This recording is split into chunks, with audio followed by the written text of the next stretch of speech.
AE Nookaraju family ఆత్మహత్య case రాజమండ్రిలో ప్రకంపనలు రేపుతోంది. ఈ కేసుకు సంబంధించి నిందితుడు సాదిక్ ఖాన్ ని కాకినాడ పోలీసులు విచారణ చేశారు. సర్పవరం పోలీస్ స్టేషన్లో ఏఎస్పీ కిషోర్ 5గురు సీఐల బృందం సాదిక్ ని ఎంక్వైరీ చేసింది. సాదిక్ బెదిరింపులతోనే నూకరాజు కుటుంబం ఆత్మహత్య చేసుకుంది అన్న ఆరోపణలపై ప్రశ్నించగా తాను ఎవరిని బెదిరించలేదని చెప్పినట్టు తెలుస్తోంది. మరొకవైపు ఏఈ నూకరాజు కుమార్తె సౌజన్య రాసిన సూసైడ్ లెటర్ ఆధారంగా సాదిక్ ని పోలీసులు విచారించారు.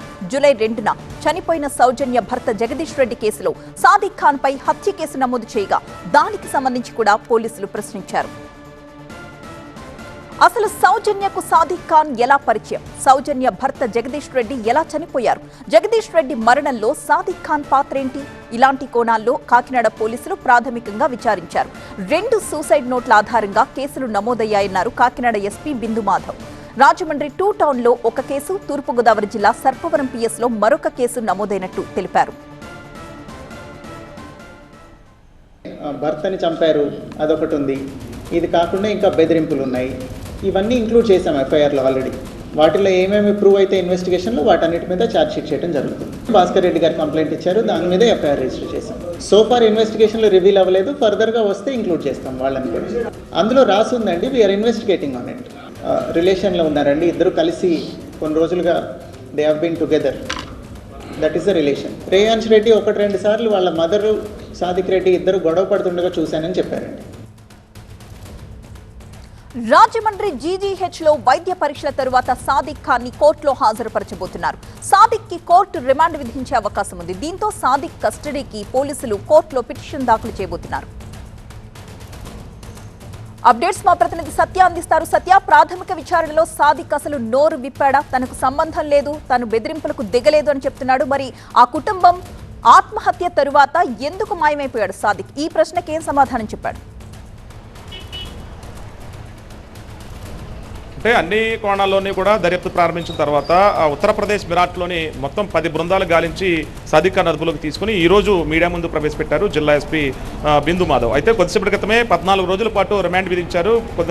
ప్రెస్ మీట్ అయిన అనంతరం నిందితుడిని కోర్టులో హాజరుపరిచారు. జిల్లా జడ్జి 14 రోజుల పాటు రిమాండ్ విధించింది. అయితే 14 రోజుల రిమాండ్ అనంతరం మధ్యలో కానీ కస్టడీ పిటిషన్ వేసే అవకాశం కనిపిస్తుంది. కస్టడీ పిటిషన్ వేసిన తర్వాత మళ్ళీ ఇక్కడే పోలీసు అంటే ప్రత్యేక బృందం ఆధ్వర్యంలో విచారణ చేపట్టబోతున్నారు. అయితే ఇప్పుడు ప్రాథమికంగా వచ్చినటువంటి అంశాల ప్రకారం మాత్రమే కేసు నమోదు చేసాం. అది ఒకటి, తూర్పుగోదావరి జిల్లా రాజమండ్రి 2 టౌన్ పోలీస్ స్టేషన్లో 143/2026 బిఎన్ఎస్ కింద కేసు నమోదైతే కాకినాడ జిల్లా సామర్లకోట పోలీస్ స్టేషన్లో 260/2026 బిఎన్ఎస్ కింద కేసు నమోదు చేసినట్లయితే ఎస్పీ బిందు మాధవ్ వివరాలు వెల్లడించాడు. అయితే ప్రాథమికంగా ఇప్పుడు ఉన్నటువంటి ఆధారాల ప్రకారం అయితే మాత్రం ఆత్మహత్య చేసుకున్నటువంటి నూకరాజు రాసినటువంటి సూసైడ్ లెటర్తో పాటు అలాగే కోడలు సౌజన్య రాసినటువంటి సూసైడ్ లెటర్ ఆధారంగా ప్రస్తుతానికి నిందితుడిని విచారించినట్టుగా తెలుస్తుంది. ఇందులో ఎంతవరకు వాస్తవం ఏంటనేది ప్రత్యక్షంగా ఫిర్యాదులు అందిన తర్వాత అంటే ప్రాథమికంగా మేము దర్యాప్తు చేస్తున్నాం తప్ప ఎవిడెన్స్ అనేది ఇంకా మాకు పూర్తిగా దొరకలేదు. ఎందుకంటే ప్రస్తుతం వైద్య రికార్డుల ఆధారంగా కానివచ్చు, కాల్ రికార్డు ఆధారంగా కానివచ్చు,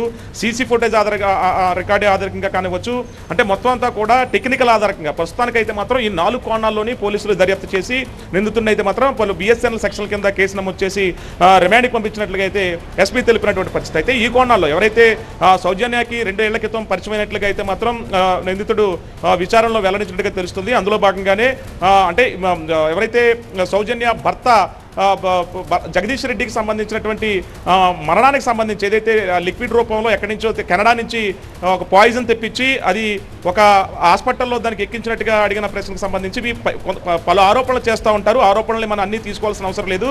కేవలం ప్రస్తుతానికైతే మాత్రం సూసైడ్ లెటర్ ఆధారంగా మాత్రమే మనం ముందుకు వెళ్తున్నాం కాబట్టి ఆ రకంగా ప్రాథమికంగా మేము ముందుకు వెళ్తున్నాం.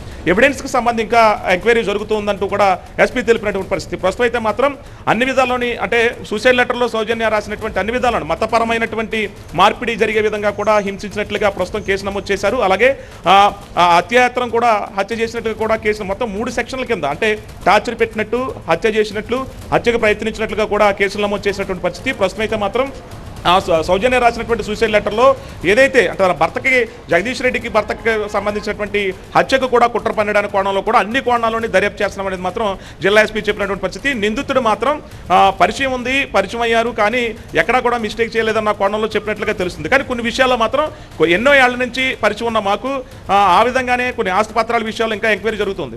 ఆస్తిపత్రాలు కానివచ్చు, బంగారం కానివచ్చు, కొన్ని స్థలాలు రావులపాలెంకు సంబంధించినటువంటి జగదీష్ రెడ్డి రావులపాలెంలో ఉన్నటువంటి స్థలం ఇతని పేరు మీద రాసుకోవడం, ఇవన్నీ కూడా జగదీశ్వర్ రెడ్డి తండ్రి భాస్కర్ రెడ్డి ఇచ్చినటువంటి ఫిర్యాదును కూడా అందుబాటులోకి తీసుకున్నాము. ప్రస్తుతం మళ్ళీ కస్టడీకి తీసుకున్న తర్వాత ఏం చెప్పబోతున్నాడు అది సాదిక్ ఖాన్ అనేది అప్పుడు ప్రాథమికంగా సెక్షన్లు మారుతాయి, నిందితుడికి శిక్ష పడబోతుంది అనేది మాత్రం ఎస్పీ చెప్తున్నారు. Right, thank you Satya.